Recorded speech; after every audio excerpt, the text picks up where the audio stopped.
Hello and welcome to a fantastic episode of the ADHD Goals podcast. My guest today is Nicola Rose, and she is a film director and writer from New York City. And she has most recently completed her second film, which is Magnetosphere. It's a coming-of-age comedy about growing up neurodivergent with synesthesia. And I had the pleasure of watching it last week with my daughters. And yeah, it was a fantastic movie. And I'm really excited to talk to you about it. So first of all, how are you today, Nicola? Okay, I'm okay. Thank you. How are you? Yeah, really good. Bit hot and sticky because Yeah, it's a little bit of a heat wave here. But apart from that, I can't complain because it's nice. It's summer. it is so. So how's it been going since the release of the film? What have you been busy with? Lots of promotion?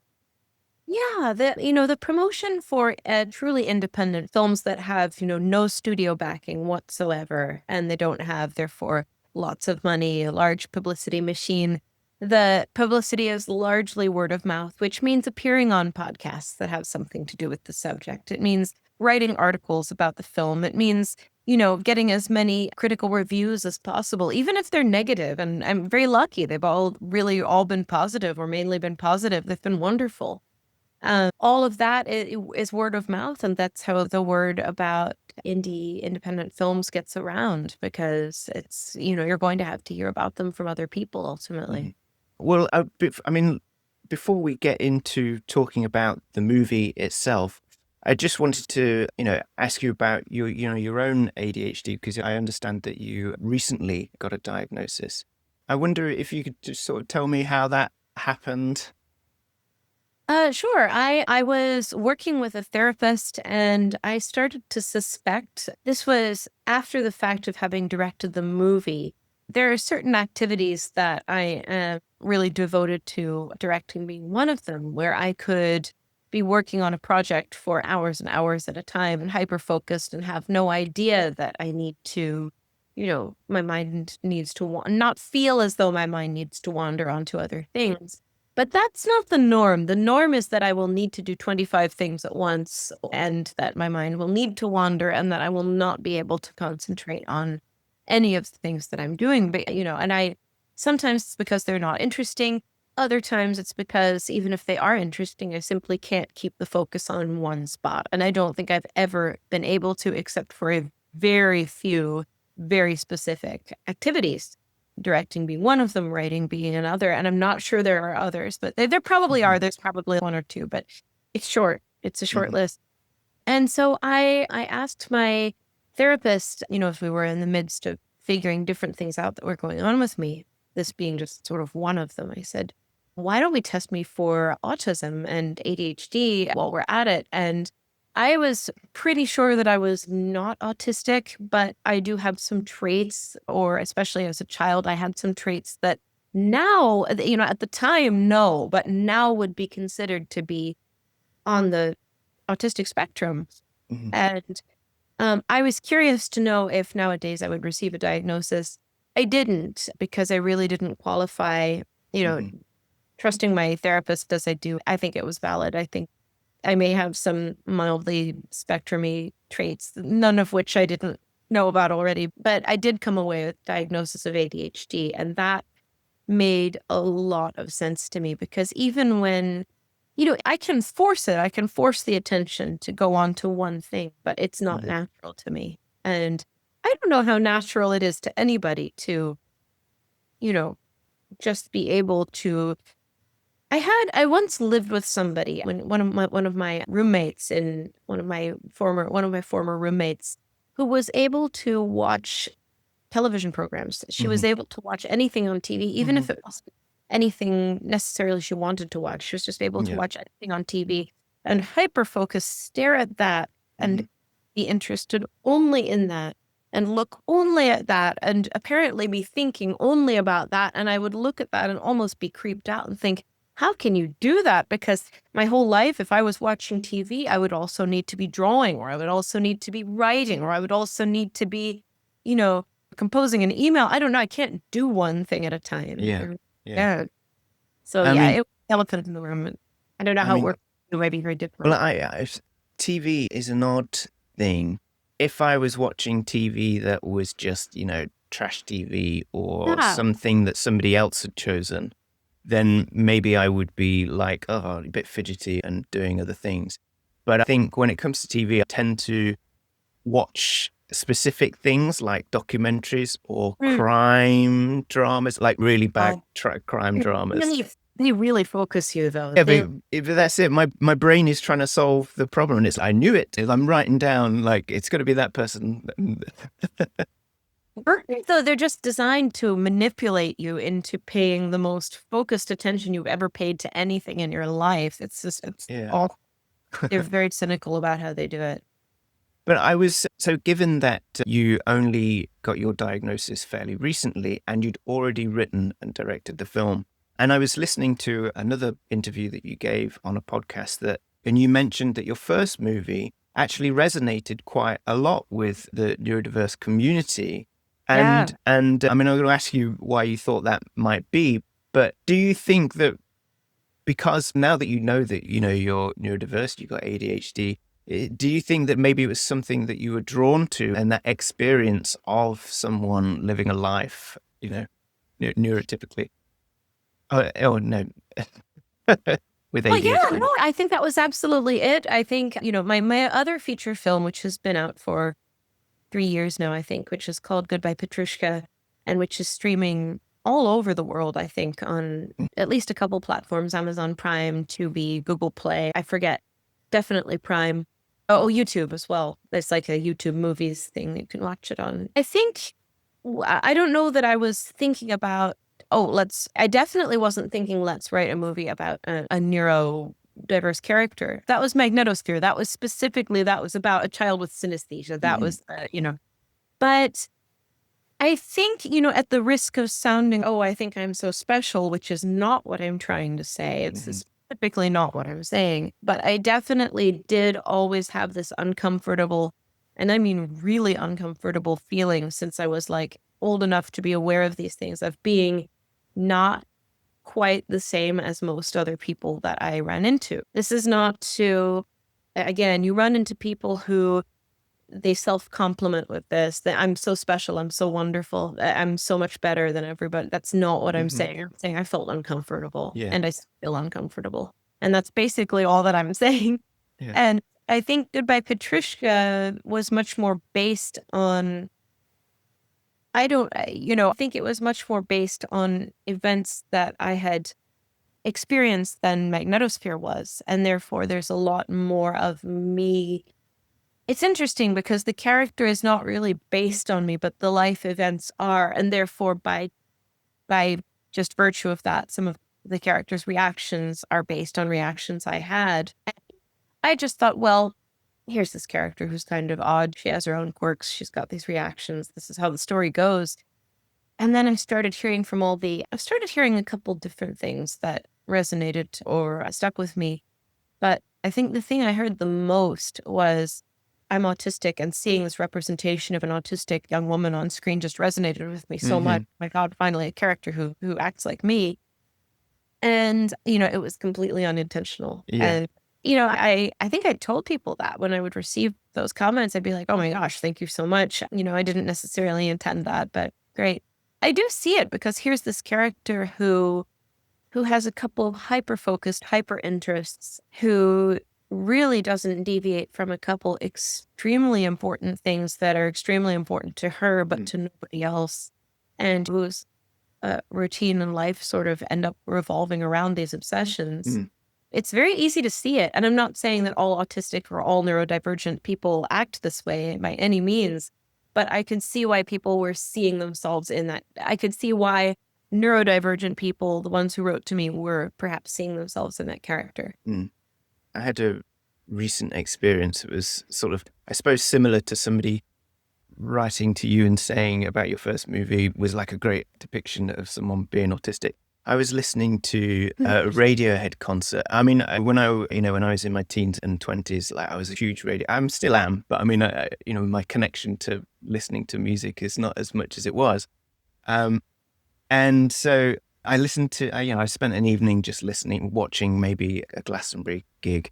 And I listened to the lyrics for the first time in ages. And since, I've, been diagnosed with ADHD myself and learning all about it and understanding and so I was listening to the lyrics and I thought, wow, I think Tom York must be ADHD because all these lyrics are connected to a lot of the feelings of rejection, sensitive dysphoria. And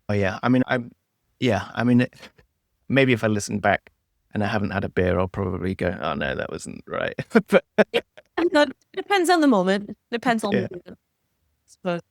So let's talk more about the movie specifically. So the main character in the movie has synesthesia, and I wonder if you can tell the audience specifically what that condition is.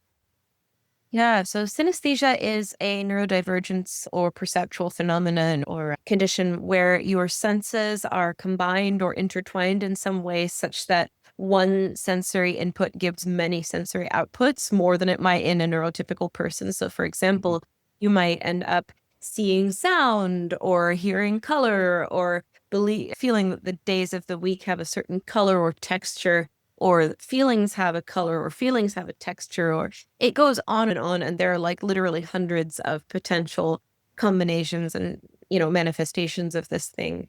Mhm. And yeah, synesthesia is Greek for something like combined senses. Mm. And I mean, it's a fascinating topic, really. And Yeah. and there was part of the movie where I mean, at the beginning, she doesn't know that she has this, and it's only later on that she gets diagnosed. And throughout the movie, therefore, she masks a lot, which is obviously very similar to people with ADHD. And I wonder, there was a moment where she was trying to, and she has to try and explain it to other people quite a lot, and I feel that's quite similar to trying to explain, ADHD to somebody who is neurotypical. With synesthesia, wow, I can't imagine that.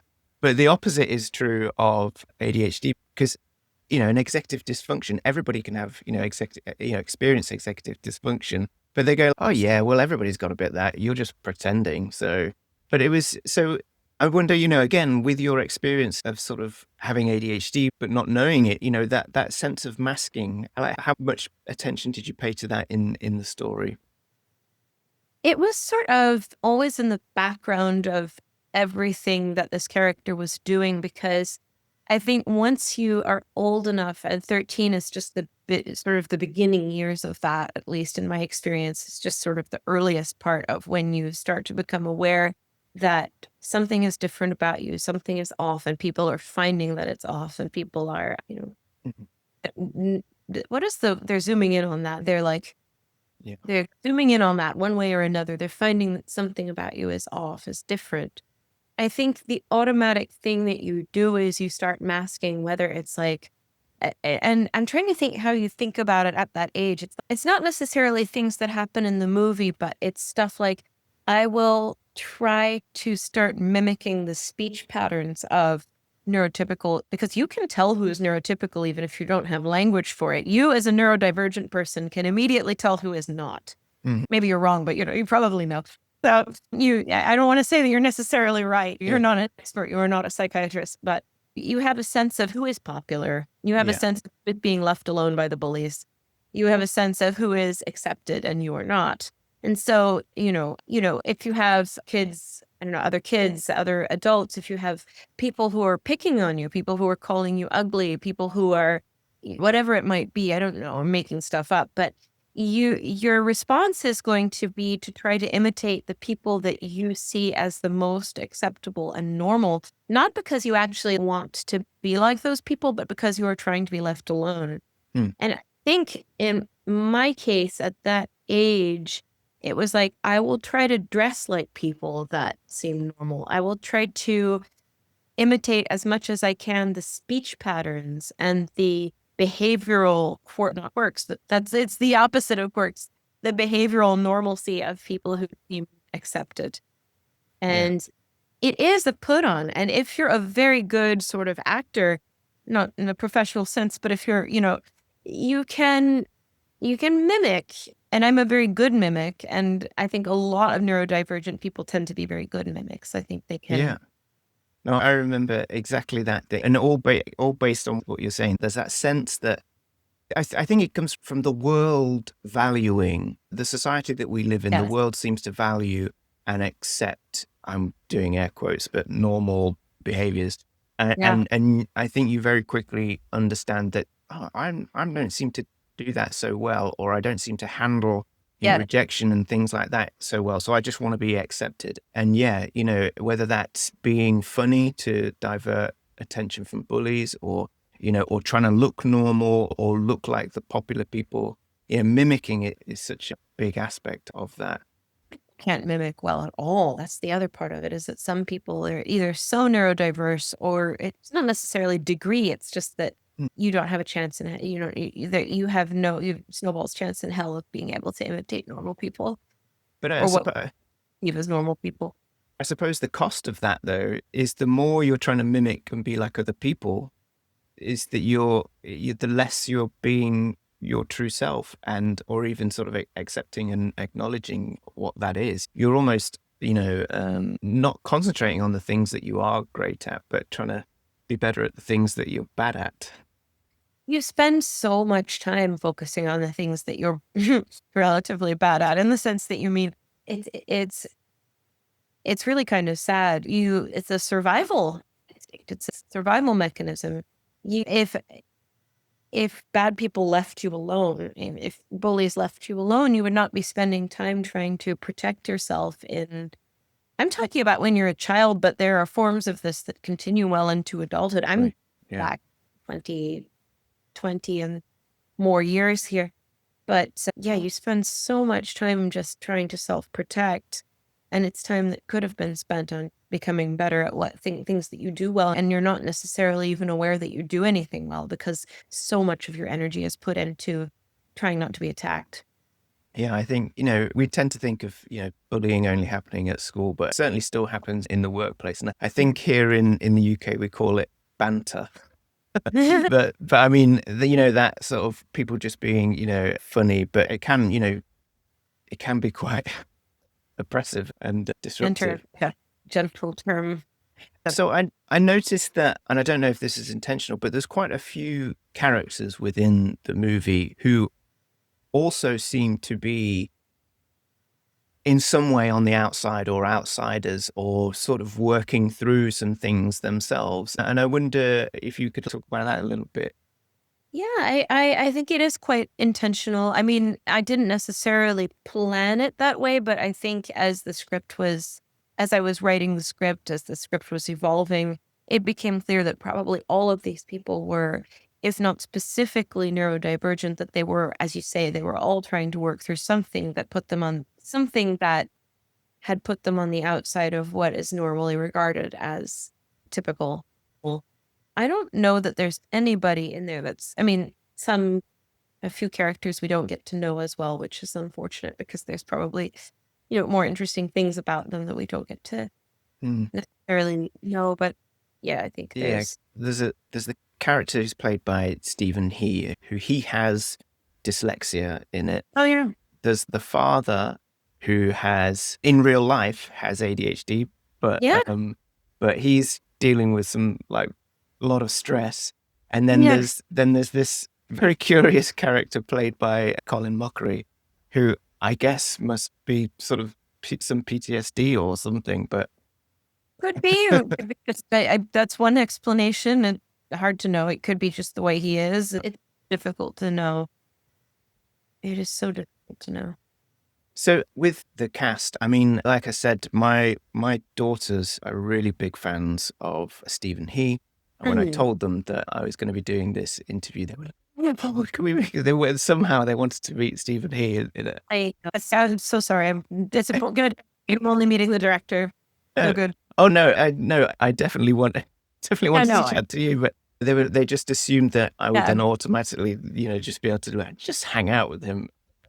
But I was also watching it from the point of view of being a huge fan of Colin Mockery, from watching in my childhood Whose Line Is It Anyway? And of course as well Patrick McKenna. And I sort of, how did it feel, as an independent movie maker, to sort of get some of those big names? I went in hoping that just one of them might say yes. Every single person who was up there was my first choice to play their role. And I really didn't assume at any point that they would all say yes. I didn't think that would happen, but I was very lucky. Yeah. Well, it must have been a great experience to work with them all. It was wonderful. They're wonderful people. Like all of these people that you see on the screen, all of these actors are just this is the icing on the cake because, all that you need to know is that they do their job well, they play their characters well, but they're all just also thoroughly good people.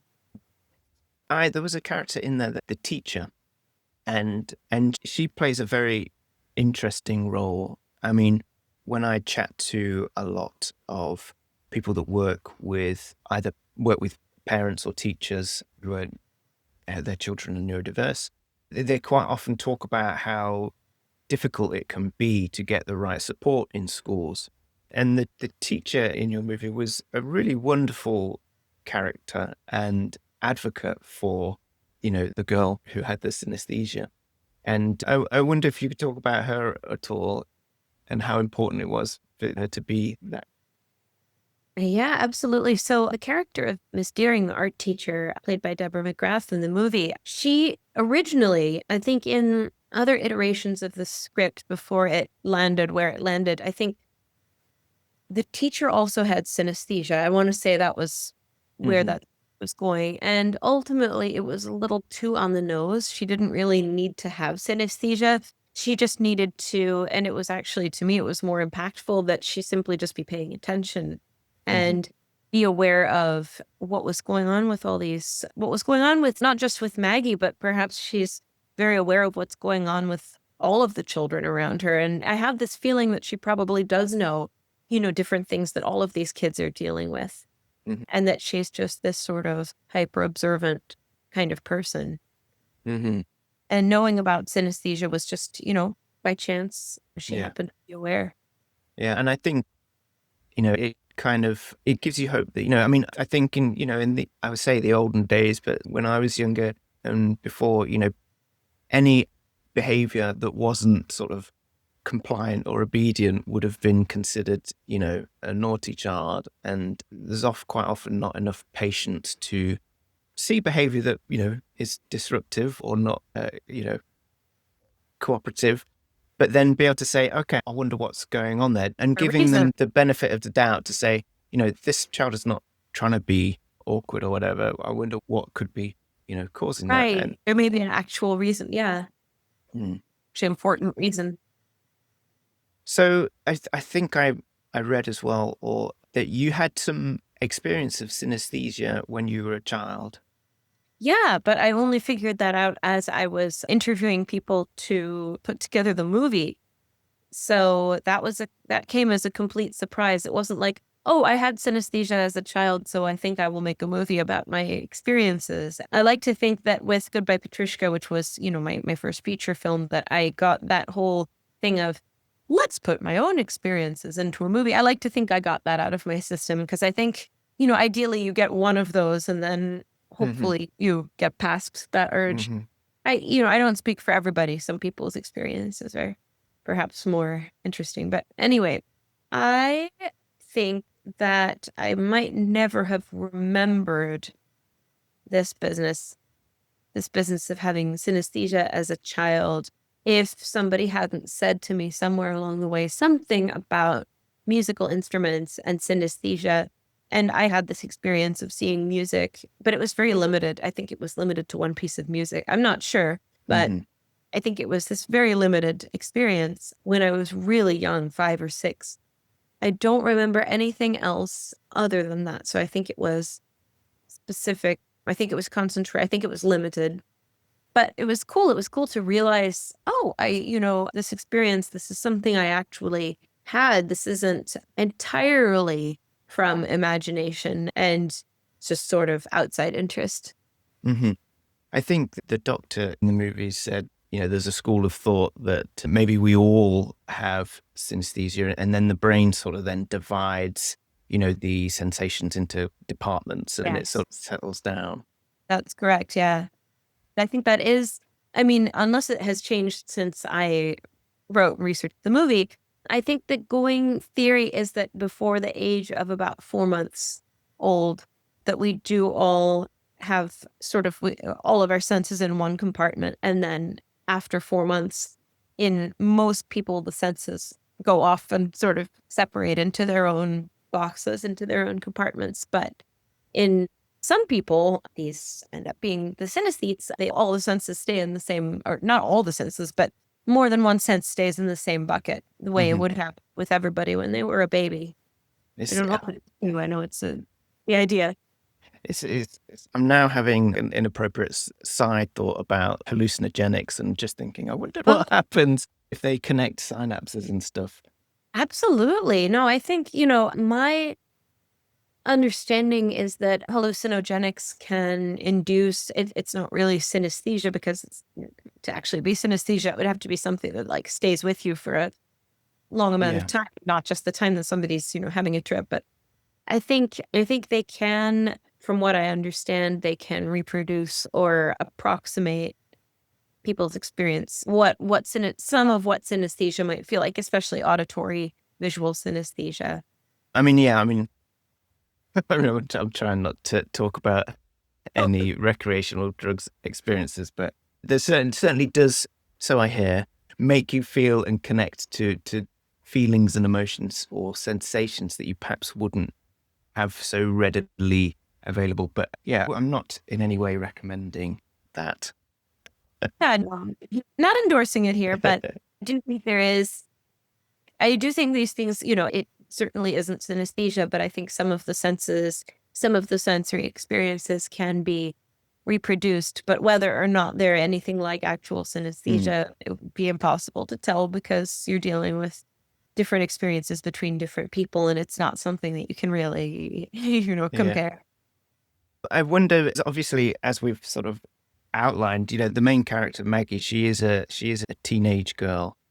And the more and more I do this podcast and the more people I speak to, especially females, and talking about the female experience of ADHD, in as much as, if you go back 30 years, the only diagnosis you would have got would have been, for typical for boys. And so there wasn't really any research or understanding of how it manifested within girls. So how important was it to you to have a representation of a female's experience, particularly a young girl's experience of being neurodiverse? It's so important because, as you say, it's still, even though we are entering an era where, or we have already, where people have become aware that, yes, this happens in girls. It's highly masked, and it's therefore harder to notice than it might be in a male with an equivalent neurodivergence. It's still not really understood. I don't think it's really accepted or known widely in the same way that women can have the same neurodivergences as men, and that they might just look very different. I think, especially in the media, obviously now we're talking about fictional people, but we see so little representation of neurodivergent women and girls in the media, which I've talked about in nearly all these interviews. And, I started I got to thinking about, like, why is this? And I think it's an opinion, it's not a fact, but I think it's because women are still expected to be perfect. And there's still this idea that if you have some sort of neurodivergence that makes you act some kind of quirky way, that on some level that you're ruined at that point. You're damaged. You're not perfect. So you're not a real woman. You're not really good as a woman. You won't find people actually saying those words, but it is the message that you get, and that you get from the time you're really young, that you're not a real girl because you laugh funny. You're not a real girl because you act funny, or you don't react the same way other people react, or, the way you speak gets imitated in a mocking way, in a derisive way, and the way you move gets imitated. And it's different. I'm not saying boys don't get bullied and vitiated emotionally and otherwise in ways that are just as bad, because they absolutely do. But it's interesting how, this is the example I tend to go back to. I have seen male directors have absolute meltdowns on set where they just decide, and maybe there's a reason, maybe there's not, I don't know, but decide, I'm going to have a rageful tantrum now. Everybody get out of my way. This is all about me. I'm going to blow up now. Or camera people, happens with crew as well. And everybody does sort of get out of the way. And when they rationalize this, which happens very quickly, everybody goes almost immediately to saying, well, it only happened because this person is such a genius. He's so creative. He's so wildly intelligent and deep and thoughtful, and he works so hard. And this is why he's upset, especially if it's an attractive male. The connection to genius is made so quickly, and you think, how'd you get there? But it's almost instant. Whereas if anyone who is if a female has even a moment of frustration, and I mean mild frustration, why did that happen? Moment of frustration, less than what I just sort of imitated. Yeah. They are accused of having tantrums, meltdowns, screaming, kicking and screaming, and they're threatened with being fired. Maybe they are fired. Their behavior was just they were hysterical. They were out of line. They were practically, practically physically abusing people on set. I mean, even you said the word hysterical. That is, connected to hysteria, and hysteria is associated with a female behavior, as in wrongly, obviously. but that's the world, the patriarchy that we live in. We've associated in women craziness. So I think you're absolutely right, and it is very valuable to sort of experience, see more from the female perspective of people living with different conditions. It's important that we see all these things represented and in all different sorts of kinds of people, because just seeing it represented is a really good first step. But if you only see neurodivergence represented in one kind of person, it's going to be wrongly assumed that it only occurs in one kind of person. And that's going, So what is ahead for you? I mean, obviously you're still promoting the film, but have you got any plans for future films or anything that you're writing? At the moment, no, but that could change. At the moment, I am sort of taking a break. I'm temporarily in Massachusetts, where I'm just sort of taking an extended sabbatical from filmmaking. And who knows? I keep saying to people, who knows? I might pop up again. I might end up doing something different. I went very quickly from doing one film into doing another. And before that, we never talk about this anymore. I did 4 short films. So I have been pretty much continuously doing a film of some kind since 2017, when I did my first Let's Make a Film at My House kind of, web series made on no money.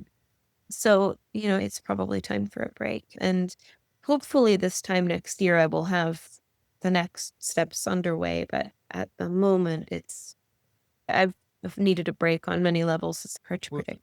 That makes me think about another question now in terms of, you say having a break, and how do you cope with, a work, I'm going to say the word workflow, but essentially working on something that is a creative pursuit. And, I imagine that when you're writing, it's a solo thing. And then once you're, editing, creating the movie, then that becomes like a team thing. Yes. Absolutely. Editing. Yeah. Yeah. Long story short. Yes. Yeah. Right. Directing. Sorry. But directing. Yes. Definitely. Yeah. So how do you cope? And I wonder how are you doing it successfully? How much of what you do recognize that, you need to take a break, or you need to have the ability to change between those things because it's good for you to experience different things and before you get bored or whatever. So what's that like? Wonderful question. And I think only neurodivergent people would ask these questions because you know firsthand how hard it is for you to realize you need a break. You could probably go for days and nights if you didn't need to sleep or eat. And in fact, your body sometimes won't tell you need to sleep or eat. Because if you get hyper-focused on one of the few things that is really important to you, let's say that's video editing, which is just one random example. I happen to have training as a film editor. It's not something that I see myself as, but it's something that I can get very fixated on. And I could probably just, if, like human needs did not intervene, it's probably something that I could just end up like needing to do and needing to do and needing to do for like days and weeks at a time, needing to keep going. And it would take somebody coming in on the outside and saying, hey, come away from this for a minute. You've got to eat food. And it is so easy to become hyper-focused on the things that matter to you. Whereas with ADHD, when you're dealing with, which is most of the time, when you're dealing with things that don't so much matter to you, you're all over the place. I don't know about you, but I find I'm scattered beyond measure. Yeah. I mean, it sometimes waits until there's either a deadline or if the thing that you're doing has an impact on someone else, then that can be the, thing that I need to get it done. But if it's only gonna, make me suffer if I don't do it, then that's when it goes to the back of the queue. That can send it back. Yeah. And how, obviously you wrote this and directed it, and I wonder how important is it for you to have control of those two things? Have you experienced something where you've directed something that's been written by somebody else, or you've handed over something you've written for somebody else to direct? And how does that feel? I have had both experiences. And, when you're a director for hire, that's what you are aiming to do, is like you're directing somebody else's work. So that's sort of par for the course.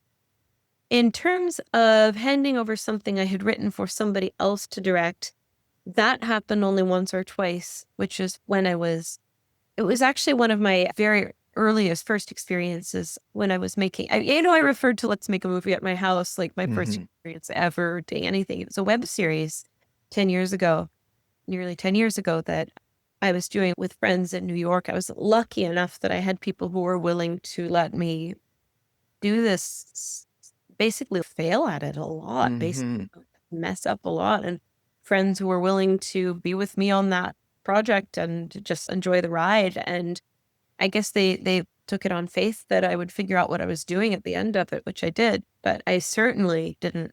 I had no clue what I was doing. No, I mean, no idea. And so I do remember handing over the first couple of episodes, because they were divided up into 2-minute, 3-minute webisodes. This was before there were really reels and videos. Yeah. But anyway, it was like a longer form of what would be now considered a skit, I guess, in the modern times. But anyway, I remember handing that stuff over to, I think at that time I thought the cameraman somehow directed. Yeah. I was confused. Yeah. These things do not necessarily go together. But anyway, I handed them over to the folks that I had doing camera and said, well, I'm wearing several other hats, as they say on this thing. So why don't you direct this? And I'm sure that there are directors out there that I would love to have direct stuff that I've written. I'm not saying there aren't, but this was the wrong decision. And it actually taught me very quickly, oh no, just, oh my gosh, there's no reason you can't direct the thing you've written. It's actually much harder to direct yourself as an actor than it is to direct the thing you've written. You've already written it. You're not writing then and there. And they're not simultaneous. They're, what is the word for, they're asynchronous. There's no reason you can't do that. And I wasn't setting out or like planning to become a director or, I think this will get me going. I think I just wanted to make a movie. I think I just wanted to see if I could make a movie. Yeah. And it didn't occur to me, well, maybe you should just direct it then, rather than trying to hire people to, I don't know. I figured it out. Or not. I'm still figuring it out. I don't know.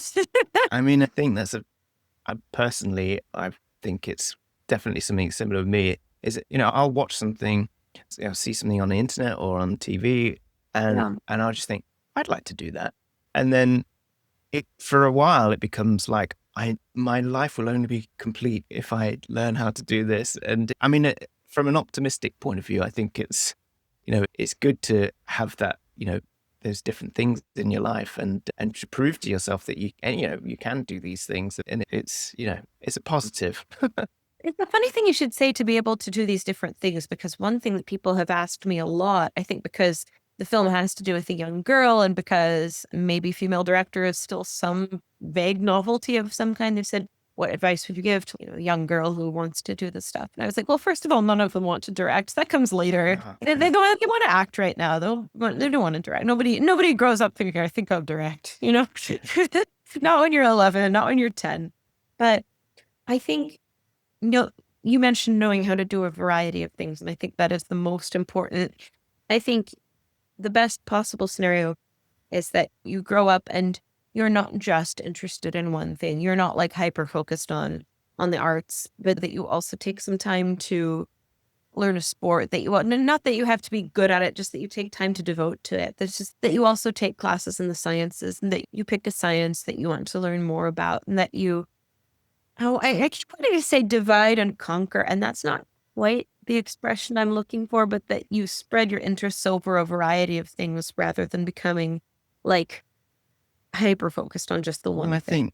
We spoke about the word superpower, sort of how sometimes it's good to use it and sometimes not. But if I was to say what I thought, ADHD has as a superpower element, it's that ability to be distracted and be interested in other things because of the novelty that it provides. And in that moment, it may not provide you with anything useful to be interested in that. But over the period of your life and time, it gives you a lot of random things that are floating about that one day you will be able to connect it in a way that a neurotypical person won't be able to. And that is why people in the creative arts are so often people that, are ADHD, because, comedians, directors, writers, all this kind of thing, because, they can see the big picture very quickly and then make it into a reality. I mean, it often helps that they do have people that can support them in the detail-orientated things. Better of a tribe you have, the more of a tribe you have, the better. And as well, I wrote this down earlier because you said, and I think it's important to this, is the ability to fail when you were talking about making, movies for the web series. And quite often, one of the saboteurs for an ADHD person is, perfectionism and feeling rejected. It's different in different people, but, RSD or, rejection sensitivity of, doing something that isn't perfect is like a big thing that causes procrastination. And one of the things that I hear a lot and have understood myself is something I need to be better at is the ability to feel comfortable with failing. Otherwise, you're not going to get very far if you keep stopping, if it's not going to, fail. No, that's fair. That's one that I don't have, so I don't actually know a lot about it because I failed so much so early and was so there were so many things I wasn't good at so early on. And I think I figured that out from such an early stage that I never really fell victim to perfectionism because I knew I was never going to achieve anything near perfection in anything I ever did. So I guess in a way I was lucky. I was like, well, it's going to be what it's going to be. Well, I guess it's contributed to the success that you've had so far. So well done. Just to wrap up then, because we're coming up to our time now. So can you just tell the listeners where they can access the movie? I mean, we have listeners in the US and that. So, So right now that it's true that the movie is only available, but this is a temporary situation. It is true. The movie is only available in North America at the moment. That will change. It will come to the UK. It will come to other places. I don't know when. I just know that's the plan is for the distributor to roll it out in different regions around the world. Right now, if you're in Canada, if you're in the US, if you're in Mexico, you can watch the movie on Amazon Prime or on Apple TV or on Google Play or on, I forget the rest, but there are like 9 or 10 other platforms. There are quite a few. Prime Video would be the best known and probably most common one. If you were to go look for it, that would probably be the main place that you would find it. I suppose a few years ago that would have been an easier question to answer, but there's so many different platforms and stuff. And forget their names. It's really difficult to keep track. Yeah. And if any of the listeners want to learn more about you and follow you in any way, where would you point them to? Yeah, well, there are a couple places. So if you're on Instagram and then you can follow the movie at Magnetosphere Movie.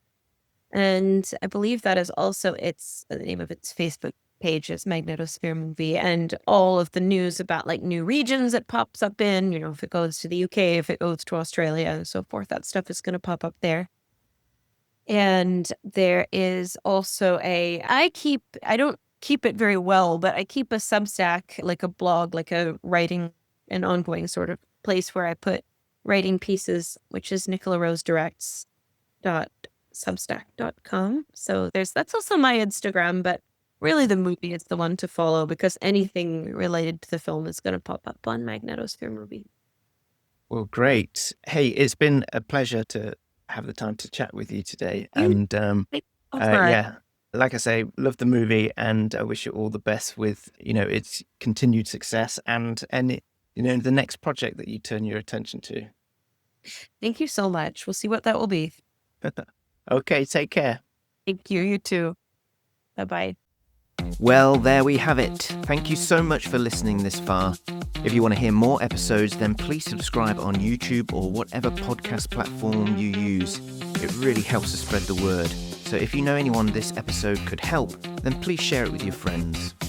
If you want to follow me on social media, I am on Instagram at ADHD_goals, and you can find me on Facebook too. If you want to get in touch with the show, then you can email me at hello@adhdgoals.co. And finally, if you're struggling to manage your ADHD and you would like me to be your coach, then please head over to my website and get in touch. Until next time, bye for now.